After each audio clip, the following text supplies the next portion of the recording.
Well, welcome back to the Ropes Family Podcast, episode 43. Today we're going to be continuing our little series that we're talking about. Last week we talked about children's ministry. This week we're going to be talking about what's happening in the basement, aka youth ministry. So I asked Courtney to prepare some questions to ask me, and then she can be the interviewer and I'll be the interviewee, and we'll kind of just get through this. I feel so cool being the interviewer. Yeah, and these are some pretty tough questions. Bring it on. Okay, so first question. What is youth ministry? I think you had it. You had this question was, what is the mission? What is my mission statement? And I said, I don't have a mission statement. But actually, after answering these questions, You do have one. It's just not. I've given you. I'll save it for the end. Okay. But I think youth ministry is a big part of church and how church is today. I think that it's been a part of the world. It hasn't always been around like since forever, but I think it's relatively new, maybe like the last 50 or 60 years. It's been a big deal in a lot of churches. But it hasn't always been around. But I think it shaped the lives of a lot of people. You know, like I wouldn't be where I am, probably wouldn't be where I am today if I wasn't a part of a youth ministry. Definitely wouldn't have some of the life experiences or I would probably be in a much different place if it weren't for the youth ministry that I was a part of. My youth pastor's wife. We actually ran into my youth pastor's wife yesterday. And it was so good to just be able to catch up and see that they truly care about who we are. You know, they love our family. They're so excited to see us when we're around. And I look forward to that in 15 years from now. Yeah. Seeing Billy or Landis or whatever youth kid with a family of their own, and I run into them. I'm so excited to see that in the future. But youth ministry, it's definitely, I think, something that has shaped the lives of a lot of people. I think that's a good answer. I didn't answer what actually youth ministry is, though. Sorry. Youth ministry is just like any other ministry, though, right? It's just meeting people where they are. It's kind of focusing the ministry towards whatever stage of life they're in. Like last week we talked about kids ministry. You got to focus the programming, the message. You got to boil it down to 3 minutes, right? For you guys, it's the same thing for us. For youth ministries, we've got to meet them where they are, and sometimes youth kids are busy. They're everywhere, and we'll talk about that in a little bit too. But we always laugh because I'll be in there cutting out things, and then you're like, "What's the grossest game we can play tonight?" I'm like, this is two different things, not the same. I try to stay away from some gross games. Like I mean, gross games are fun. Games are fun, but I try to keep it focused on Jesus. I had somebody ask me, if you're not playing games on there, what do you even do in the youth ministry? If you're not playing these games, what can you do if you're not playing games? Is it just boring? I'm like, no, I'm teaching them the Bible, okay? This is what we do in the youth ministry. And they're like, well, you're supposed to play games. Do sometimes. I mean, we do play games. We have fun, but I don't want to be known as the youth group that just plays games and just says, I want to be the youth group or lead the youth group that the students have a firm foundation in Christ. Okay, so why is youth important to the church? I think it kind of goes along with what we kind of were just talking about. I think a healthy youth ministry can have a massive impact on the health of a whole church, right? The youth ministry can play a bunch of roles that a church needs, right? Like evangelism is one of those. Like, you know, if you have a kid that's coming every week and they bring a friend, you know, that's the growth in the youth ministry. And then let's say that friend brings their parents. That's more growth in the whole church. And then the parents bring the grandparents, and then the whole family joins. And then you have friends that have siblings, and then the children's ministry grows. I think, and that's true with all the ministries. If they're all healthy, they all feed into the overall church. But I think a healthy youth ministry does that, and the youth ministry can excel in this area of evangelism because it's laid back. You know, it's fun, but it's also laid back. There's not a lot of pressure. you can wear a hat, like My kid does. wear shorts, wear a hat. Like it's not like big formal church. It's Right. very laid back, very easy to come, be comfortable in. It's inviting, and like I said, the whole church has the opportunity to grow if the youth ministry is done right.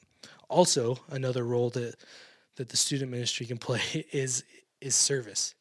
Like if you get the youth group involved in any kind of missions thing, they're going to be so efficient. Mm-hmm. And I don't know what it is about that. I don't know if it's like because they're used to being around each other and working. I mean, sometimes you got to kind of get on the Never.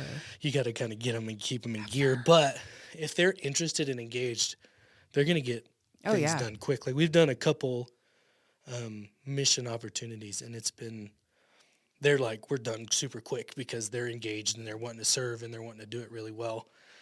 And, and we're standing around at the end of it because we finished our job really fast, and I'm like, I guess we need to plan more for next time. I heard them talking about what y'all are going to do for D-Now this year.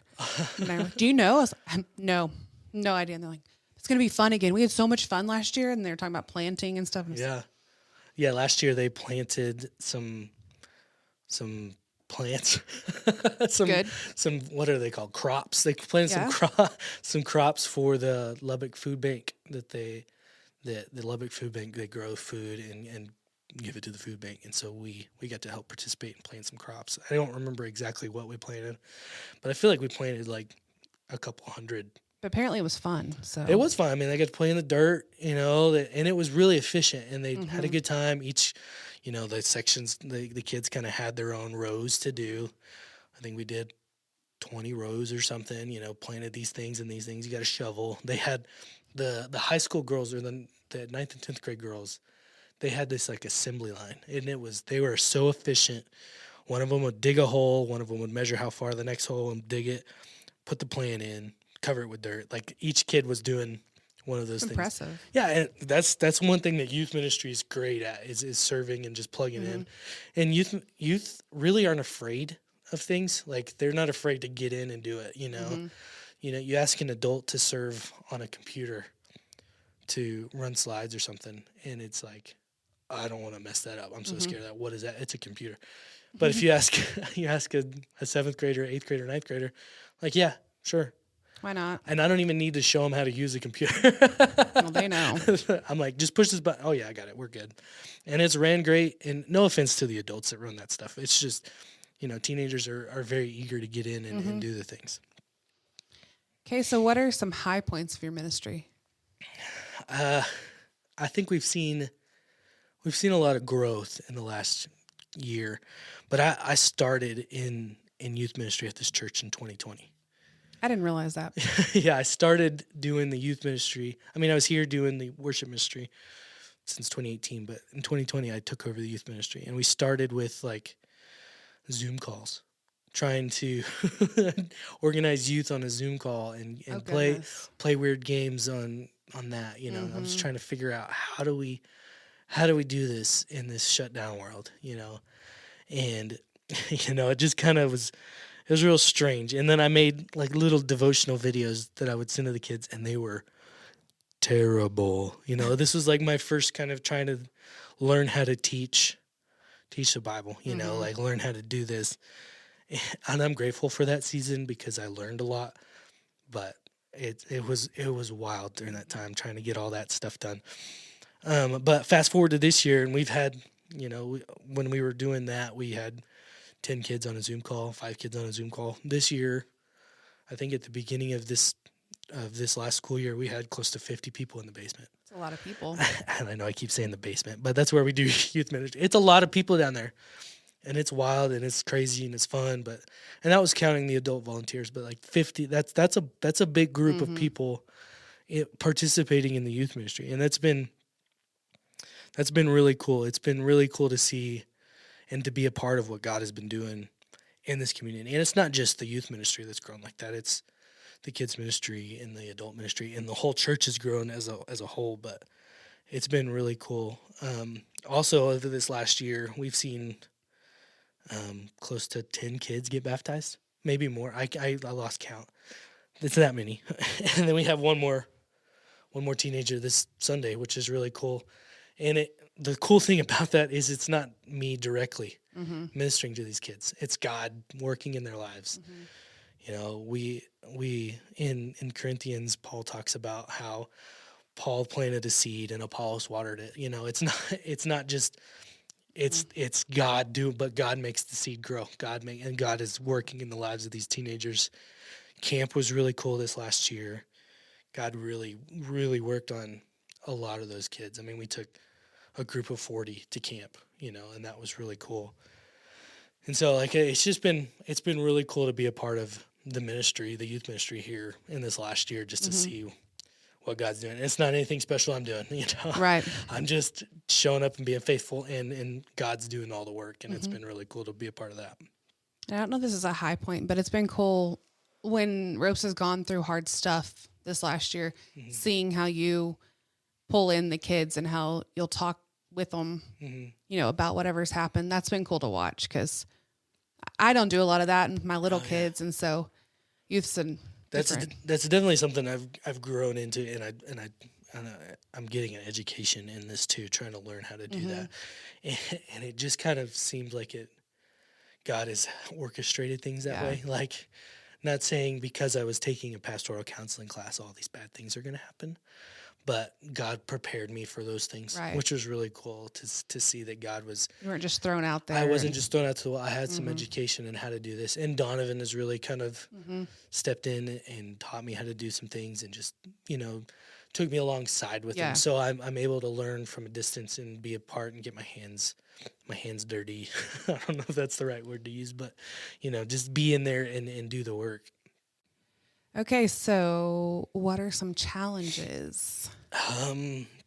There's not any, right? No, there's no challenges at all.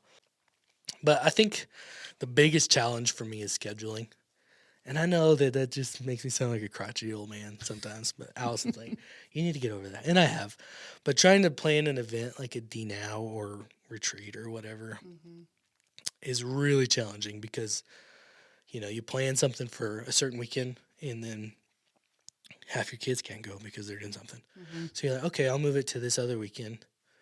Then the other half of the kids can't go.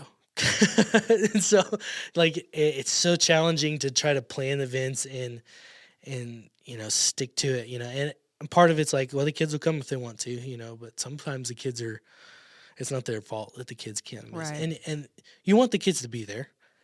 You want to do the things, but they're so busy at school or sports or whatever, you know, if you plan something, it's just going to be tough. But I really struggled with this starting off. You know, I'm like, I would get my feelings hurt almost, which is not the right attitude to have if, like, I plan something, but I have to move it because kids can't come. That's not the right attitude. So I've really had to take the approach of what I said earlier is meeting the kids where they are. You know, ministry doesn't have to just be done in this building or at these events. You know, ministry can be done wherever they are. You know, like meeting them at the school when hard times happen. You know, ministry can be done there. Ministry can be done at the basketball games or at the stock shows. Yeah, feeding them tonight at the stock show. Yeah, you know, and that's the thing that the churches do. Our church does it. It meets them there. You know, I won't necessarily be there, but. No. You know, other people at our church will, you know, to minister, to be there, you know, meet them where they are. And I've had to take that approach to kind of change my mindset, you know, and that's kind of how Paul did things. He didn't say, come to this church in Corinth, you know. He went to Corinth and planted a church. He went to these places and planted churches. He didn't just say, hey, you got to come here. You got to come to me. He went to there. You know, he was a mission. Also, junior high kids. Just kidding. Those never. No. I was totally joking. They are not. A lot of people would say from the outside, if you look at youth ministry from the outside, the junior high kids are going to be the hardest. When I taught, junior high kids are the hardest. I mean, maybe they are at the school, or maybe that's just how it is. But for me, the junior high kids are not hard. No, I think you're like the coolest guy ever. And I think what it is this is kind of like my thoughts on the different age groups is, you know, junior high kids, you can be dumb and silly and they'll get it.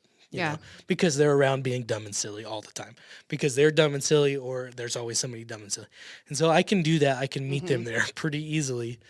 But I think the cool part is, like, when I started in 2020, is most of my high school kids now were in junior high during that time. And so, like, I've built that relationship around, you know, meeting them where they are as junior high kids. So now in high school, Yeah. I can have a more, I don't want to say mature relationship, but a more fruitful and Right. intentional relationship with those high school kids that I couldn't connect with.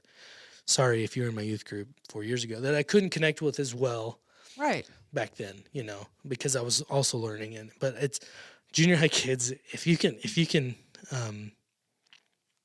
minister to the junior high kids effectively, then as they grow, your group will continue to grow, and you'll have deeper relationships with them as they get older. Good thoughts. Yeah, they are a challenge, but I'm bringing that challenge on all day long. There's like 500 of them every Wednesday. So So I have youth camp. This is a side note. I have youth camp set out, or signups set out, and the first 10 to sign up were 7th graders. shocker. And then I think right now it's what, 75% junior high right now, and then some high school. And so that's what the group looks like right now too. You know, and we're getting a little bit of high school growth, but it just kind of, high school, when they get in high school, they get busy, you know, So busy. and they get driver's licenses and jobs and more. Their extracurricular activities require more out of them. But the junior high kids, they ain't got nothing else going on. Bring it on. Yes. So what are things that we as parents of youth-aged kids can do to help? Just come join us. You know, come hang out. I'm not afraid of you. I'm not afraid of you. Actually, I am, but not really. Come Okay, I'll join never us. be able to, but okay. One of the best ways that you can help your teenager grow in their faith is to walk alongside them in it. You know, participate in it with them. You know, don't just. It's not, youth ministry isn't really designed to, or my vision of youth ministry isn't really designed for you to just bring your kids, drop them off, and hope something sticks. What my vision, my heart is to walk alongside the parents, walk alongside you, and teach you how to do this, teach you how to minister to your kids, because we've talked about this a bunch. Is I've got them here for an hour a week, right? Right. And they're with you guys the rest of the time, you know, and I can only be so effective in an hour of what I say. You plant that seed and then it's not being watered. Yeah. Except for once a week for an hour. That's not, Yeah. you're not getting much growth from that. No, I mean, there'll be some growth, and God will Maybe grow a little it. bit, yeah. God will grow it, but, you know, how much more effective can a parent be than I Right. can? You're right. And there's some instances where parents are involved, you know, and I'm aware of those cases, and I kind of try to nurture those a little bit differently. But the goal is, if you're a parent that wants to just kind of hang out, come on, please. And this will also help them if you're involved in their upbringing in church. Then when they age out of the youth ministry, they'll be comfortable, you know, because they'll be also doing church with you.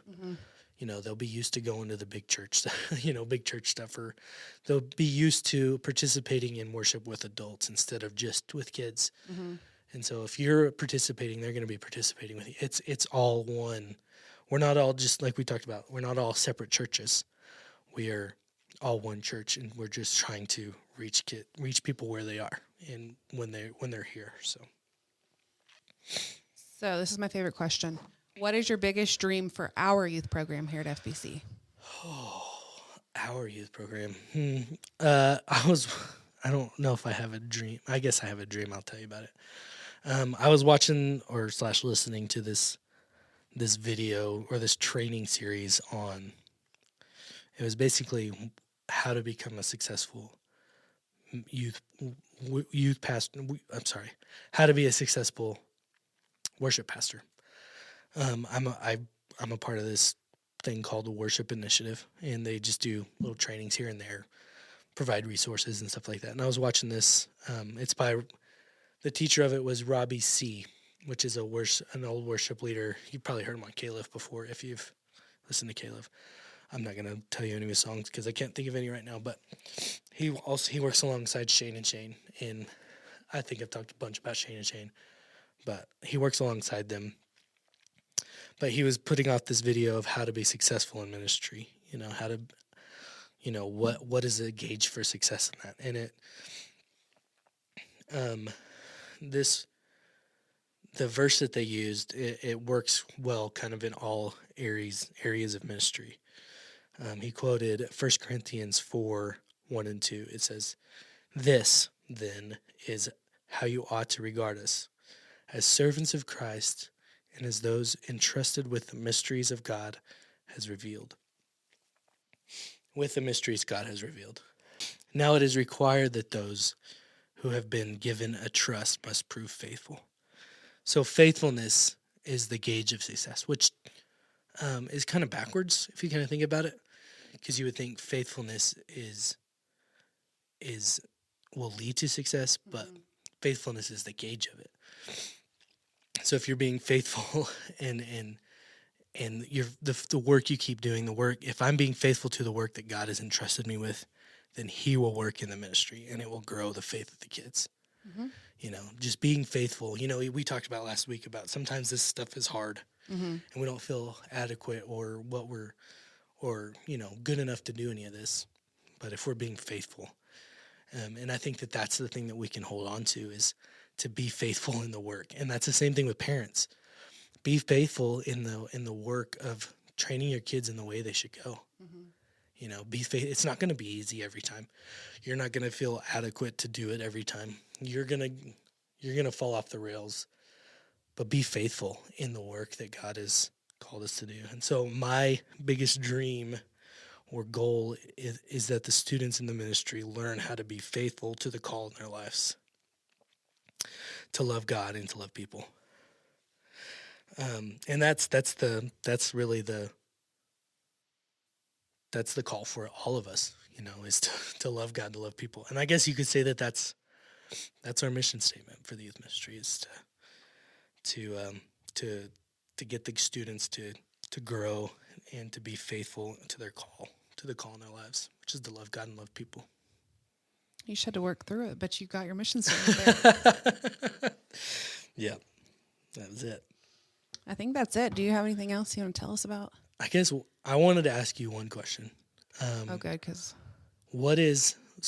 from an outside perspective, of a parent of a teenager, almost 2 teenagers in the youth group, what is something that you would want to see in a youth ministry? So growing up, I grew up in a massive, massive church that the youth ministry was either you fit in with the cool kids and you were part of the youth ministry or you were not. Mm-hmm. So looking at ours, I don't see that. And so I always wanted my kids to be in a youth ministry that no matter if they were the nerd, the biggest nerd in the world, or the biggest jock, or they were wearing $500 shoes or Walmart shoes, they would be able to fit in with a youth group. And I know youth groups are so important. And as a parent, that's one thing I think ours does really well, is that all kids can come. They can all come. They can all have fun together. And I think that I want to see, which this goes back to the busy schedules, I want to see more of the youth, coming to the things that family ministry type things. But I know that's hard because, like we've said 50 times, they have a ton going on. That's something I do want to see more of, because it's a lot of 7th graders come. Yeah. Because our families are all kind of connected. But there's not a lot of other ages other than the young kids. I kind of want to see the youth do more of that stuff. Get more in, yeah.